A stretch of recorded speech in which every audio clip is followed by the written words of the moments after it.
उत्तर प्रदेश के law and order की मिसाल उत्तर प्रदेश के बाहर भी दी जाती है और प्रशंसा होती है। ये हम सभी लोगों के लिए खुशी की बात है। सुधार की गुंजाइश तो हमेशा रहती है।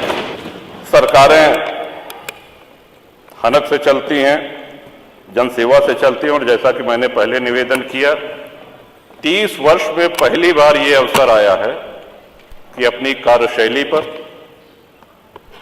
अपने कार्यकलाप पर योगी जी के नेतृत्व में सरकार दोबारा आई है, रिपीट हुई है, और ये बहुत बड़ी उपलब्धि है, बहुत बड़ी उपलब्धि है। कि मैंने आज जहां हर तरफ, ठीक है, हमको राष्ट्र हित में, हमको प्रदेश हित में, हमेशा मेरे दल जनसत्ता दल का ये रहा है कि जो भी पिछड़े हैं, जो भी वंचित हैं, उनकी लड़ाई शुरू से मैं लड़ता आया हूं। लेकिन वहीं ये भी सराहनीय है कि आप जिस आसन पर बैठे हैं, उस आसन पर बैठने वाले आदरणीय अध्यक्ष जी, अगर देखा जाए कि उनकी विधानसभा में उनके सजातीय कितने लोग हैं। यह माननीय संसदीय कार्य मंत्री जी बैठे हैं, शाहजहांपुर से लगातार 9वीं बार निर्वाचित होकर के आए हैं। कितने खन्ना मतदाता होंगे अपनी कार्यशैली से, अपनी संघर्ष क्षमता से और अपने व्यवहार से। क्योंकि विकास ही सब कुछ नहीं होता, बहुत आवश्यक है। हम सब लोग यहां बैठ करके विकास की ही चर्चा करते हैं, लेकिन जनता जो हमारा आकलन करती है, विकास के साथ साथ हमारा व्यवहार कैसा है, हम कितना उपलब्ध रहते हैं, हम जनसेवा करने के लिए कितना तत्पर रहते हैं, इस पर हमारा आकलन होता है।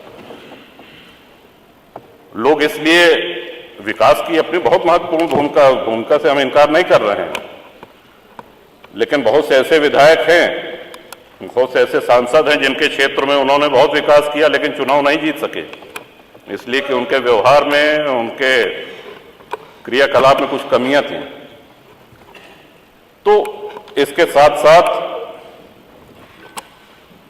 जनता की सेवा हम बेहतर ढंग से कर सकें और जनता से जुड़े हुए मुद्दे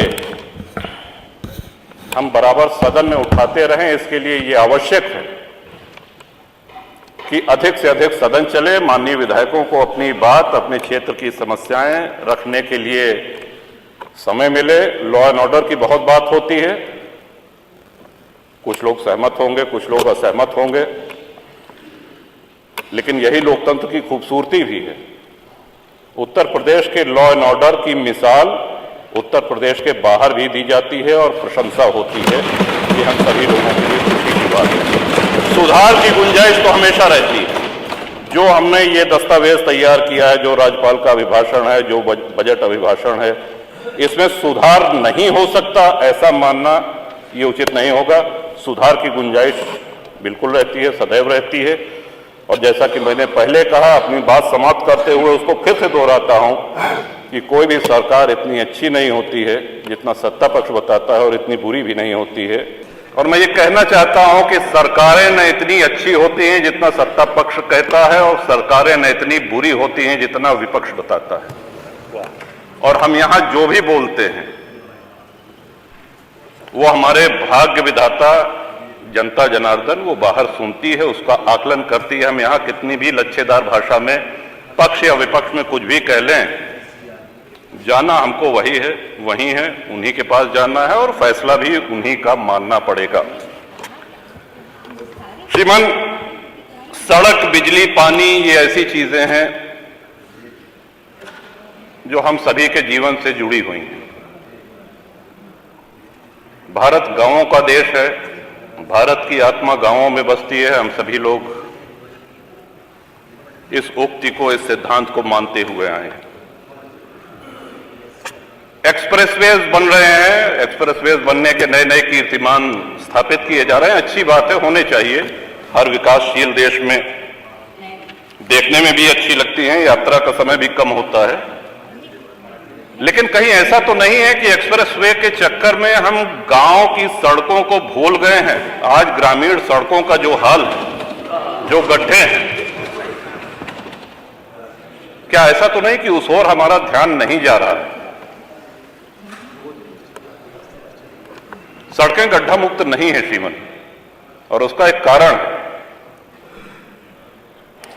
कि जिस क्षमता पे ग्रामीण सड़कें बनाई जाती हैं, कभी हुआ करता था कि ट्रक जो है उसमें 6 चक्के हुआ करते थे।